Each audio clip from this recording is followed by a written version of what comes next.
Nakiisa ang Police Regional Office Cordillera Administrative Region sa isinagawang relief operations para sa mga pamilyang naapektuhan ng mga nagdaang bagyo at southwest monsoon o habagat sa La Trinidad, Benguet noong 19 ng Agosto taong kasalukuyan. Pinangunahan ng Philippine National Police Academy Alumni Association Incorporation, katuwang ang Fraternal Order of Eagles at Metrobank Foundation ang relief operation na naglalayong makatulong sa mga pamilyang patuloy na bumabangon mula sa epekto ng malalakas na pag-ulan at bagyo. Umabot sa 300 katao kabilang ang mga lokal na porter at iba pang trabahador ng La Trinidad Vegetable Trading Post ang nakatanggap ng mga relief goods bilang tulong sa kanilang pang-araw-araw na pangangailangan. Samantala, nagkaloob din ng mga gamot, damit, biskwit, hygiene kits, educational materials at supplies sa Helping Hands Healing Hearts Ministry upang suportahan ang patuloy nitong pagtulong sa mga komunidad na nangangailangan. Sa pamamagitan ng mga sama-samang pagkilos ng mga ahensya ng pamahalaan, pribadong organisasyon at iba pang partner stakeholders,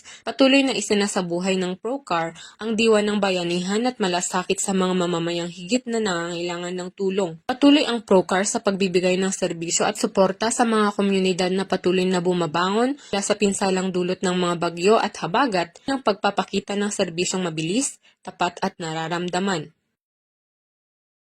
Mula dito sa La Trinidad, Benguet, ako ang inyong PNN correspondent, Patrolwoman Grace Bulangan, alagad ng batas, tagataguyod ng Balitang Inis.